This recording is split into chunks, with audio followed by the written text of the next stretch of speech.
when did you start thinking about that 100 meter, and how did you organize your training towards that goal? So the thinking about the 100 meters was probably just from, I guess it was discussions with friends who were also sprinters and who were trying to do a few 100 meters. I tried it myself and saw that it wasn't too bad. And then I didn't get lots of actual training, so to speak, for the 100 meters. I just did lots of 100 meters.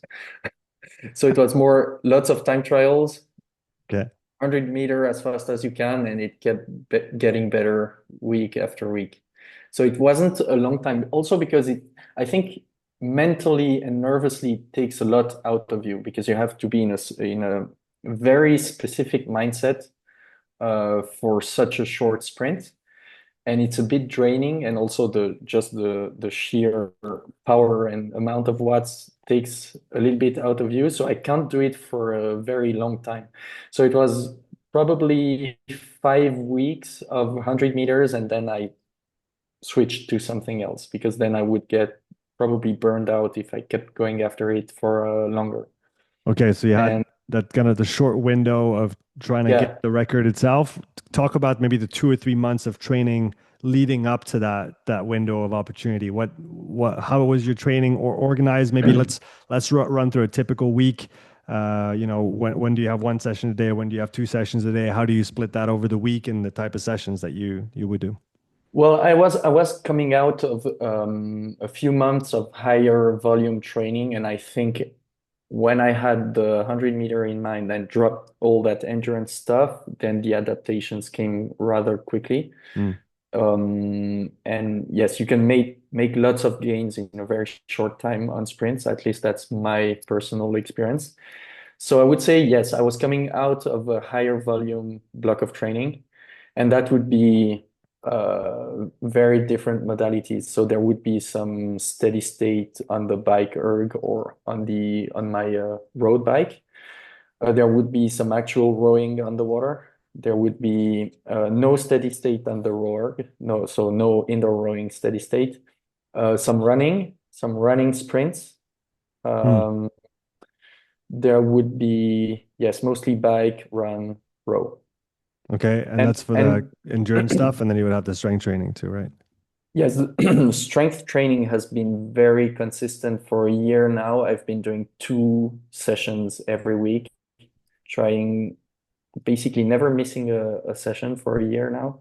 Nice. So that has been, I think, key for my performance because my strength has been pretty good, getting better. And I think, of course, the shorter the distance, the more important it is. And more than 2 days a week, then my recovery gets a bit hindered. It's not as good. So I have found the sweet spot for me is 2 full body strength sessions every week.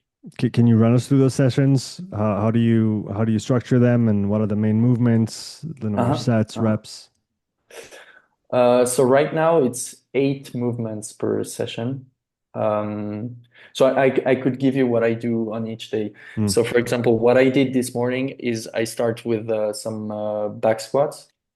Then I do some deficit cheat rows that I've just introduced. So I stand on 25 kilo plates and I just do bent over rows, but with a little bit of cheating. Okay. Um, Yeah. just heavy stuff. So today was 150 kilos for 6 reps, heavier than my squats. So my back squats were at 140 kilos and I just did the rows at 150. That's After great. that, yeah, I have a weak squat. After that, I did some bench press, pull-ups, overhead press, curls, triceps, and lateral raise. I finish with some bodybuilding stuff. So it's 4 big strength movements and then 4 more, yeah, upper body bodybuilding stuff. I Mm. don't do any hypertrophy stuff for the legs because I just can't recover from it. Uh, Interesting. and it builds up fatigue. It's bigger muscles, it's more soreness, more fatigue. It doesn't work. But a few bicep curls, I don't know, tomorrow I'll be fine. I could do anything. If Mm. I did sets of 20 leg press or 20 reps of leg extension, whatever, I would be sore and tired and I wouldn't perform as well on my actual sport. Okay, yeah, So that's why I don't do it. okay. And when it comes to, number of sets, number of reps on the big movements, what do you usually go for, or do you switch it up? So very often I just do one top set of most of the time 3 reps lately. But today for the back squat I did 3 sets of 3. For the bench I did 5 sets of 5, like classic stuff. The rows were just a top set. Pull-ups were 3 sets. Then for the bodybuilding stuff at the end of the session, it's just 3 sets of whatever reps, Right. from 10 to 30 for the lateral raises. Just chasing the pump. Chasing, Because chasing the. training has to be enjoyable too. So that's also why I do it.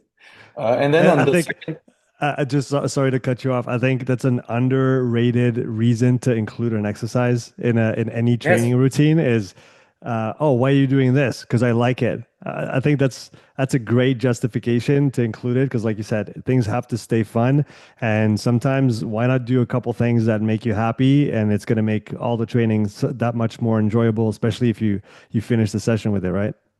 yes, of course. And the like the arm stuff I do at the end, who knows if it helps? I was doing lots of curls during the 100-meter training, so now I think it's good for sprinting. Who knows? It also helps my I've been back to bench pressing lately, and it's helped a lot my bench press to do biceps and tricep stuff. Mm, And it's also good to see, oh, I'm making progress on a lift, and I think it's very beneficial. At mhm, least it's not holding me back, probably not. And mhm. then the second day of lifting is I start with heavy deadlifts. So that might be a top set of 3 most of the time. After that, I do some squats again, probably a front squat variation, or again, some maybe paused back squats. Mm. That's also up to my mood of the day. Uh, so the actual sets, reps, weights are never planned. It's always during the session I decide what I will do.